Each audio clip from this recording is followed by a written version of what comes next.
অনেক দিন পর সিভিক পুলিশদের জন্য একটা ভালো খবর এসেছে। সেই খবরটা আপনাদের সঙ্গে আমি শেয়ার করব।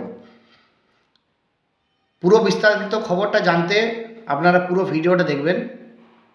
আর ভিডিওটা দেখার সাথে সাথে আমার চ্যানেলটা সাবস্ক্রাইব করবেন, ইউটিউব চ্যানেলটা সাবস্ক্রাইব করবেন। আর আমার যে ফেসবুক পেজটা আছে এই ফেসবুক পেজটা আপনারা একটু ফলো করে দেবেন। নমস্কার, আমি সুদীপ পান। আমার ইউটিউব চ্যানেল এবং ফেসবুক পেজে আপনাদের সকলকে স্বাগত জানাই। সোমবার পুলিশ রিক্রুটমেন্ট বোর্ডের ওয়েবসাইটে কলকাতা পুলিশ কনস্টেবল নিয়োগের অ্যাডভার্টাইজমেন্ট প্রকাশ হয়েছে। এই অ্যাডভার্টাইজমেন্ট দেখে আমি সত্যিই খুবই খুশি, কারণ অনেক দিন পর সিভিক পুলিশদের জন্য একটা ভালো খবর এসেছে,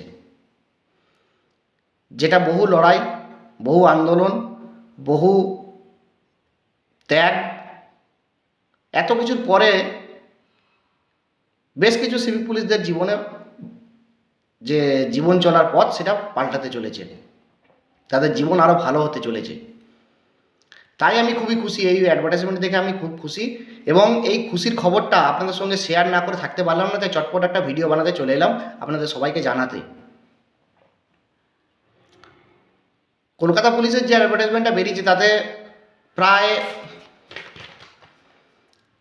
৩,৭34টা ভ্যাকেন্সি আছে কনস্টেবল পদে, যার মধ্যে ৩,৪৬৪ মেল আর ২৭০টা ফিমেল।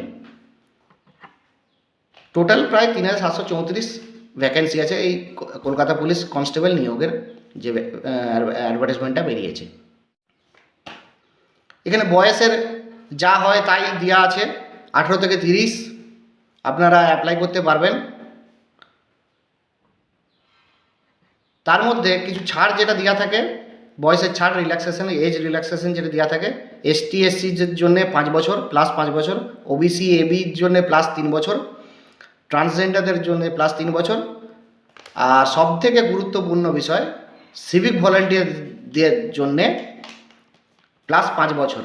কিন্তু এটা একটা ক্রাইটেরিয়া আছে, যারা কলকাতা পুলিশের অধীনে সিভিক ভলেন্টিয়ার আছেন তাদের জন্য স্রেফ 5 বছরের ছাড়টা দেওয়া হয়েছে। কোনো জেলা পুলিশের অধীনে যারা সিভিক পুলিশ কাজ করছেন তারা এই ছাড়টা এখন পাবেন না। হয়তো পরবর্তী ক্ষেত্রে যখন জেলা পুলিশের ভ্যাকেন্সি বেরোবে তখন হয়তো আপনাদের এই ছাড়টা দেওয়া হবে, কিন্তু এখন শুধুমাত্র কলকাতা পুলিশের অধীনে যারা সিভিক পুলিশ কাজ করছেন তাদের জন্য এই ভ্যাকেন্সিটা, এই এজ রিল্যাক্সেশনটা দেওয়া হয়েছে। অতএব এটা খুবই খুশির খবর। আপনারা যথাযথভাবে নিজেদের তৈরি করুন। আমি সব সিভিক পুলিশদের বলবো যে আপনারা নিজেদের তৈরি করুন। যাদের যাদের 35 বছর এখনও হয়নি, 30 বছর পর্যন্ত নর্মাল যেটা অ্যাপ্লিকেশন এজ, তারপরে 5 ইয়ার্স আপনারা এজ রিল্যাক্সেশন পাবেন। আর যাদের যাদের এখনও 35 হয়নি, মানে 1/1/2024 পর্যন্ত যাদের এখনও 35 হয়নি, তারা আপনার অ্যাপ্লাই করতে পারবেন। অতএব আপনারা দেরি না করে অ্যাপ্লিকেশনের ডেট, আমি অ্যাপ্লিকেশনের ডেটটাও বলে দেবো, সেই অ্যাপ্লিকেশনের ডেটে আপনারা অ্যাপ্লাই করুন। এবং আমি চাইবো যে বেশি সমস্ত সিভিক পুলিশদের যে ভ্যাকেন্সিটা করা আছে, যে ভ্যাকেন্সিটা বেরিয়েছে, সেই সমস্ত ভ্যাকেন্সি যেন পূরণ হয়। ভ্যাকেন্সির ব্যাপারটা আপনাদের একটু বলে দিই। টোটাল 561 জন সিভিক পুলিশদের নিয়োগ করা হবে, যেটা কোটা আছে 3,734-এর মধ্যে। তার মধ্যে মেল আছে 520 আর ফিমেল আছে 41। অতএব এটা হচ্ছে ভ্যাকেন্সি সিভিক পুলিশদের জন্য রিজার্ভেশন। আর আরেকটা যেটা বিষয়, যে 3 বছর কলকাতা পুলিশের অধীনে সিভিক পুলিশ বা হোমগার্ড যারা আছেন তাদেরও বিষয়ে একই ব্যাপার, কাজ করে থাকতে হবে, তবেই আপনারা এই এজ রিল্যাক্সেশনগুলো পাবেন। আর অ্যাপ্লিকেশান ডেটটা আমি আপনাদের বলে দিচ্ছি। অ্যাপ্লিকেশান ডেট হচ্ছে 1/3/2024 থেকে 29/3/2024। এরপরে যদি মনে হয় যে অ্যাপ্লিকেশানটা কোথাও ভুলভ্রান্তি হয়েছে, সেটা এডিট করতে পারবেন, সেটা রেকটিফাই করতে পারবেন হচ্ছে 1/4 থেকে 7/4। তো এটা একটা খুব ভালো খবর, ওই জন্যই তড়িঘড়ি করে আমি থাকতে না পেরে সবার সঙ্গে এটা শেয়ার করতে চলে এলাম। আপনাদের সকলকে আমার অভিনন্দন, এত বড় একটা সুযোগ পেয়েছেন। এই সুযোগটাকে কাজে লাগান।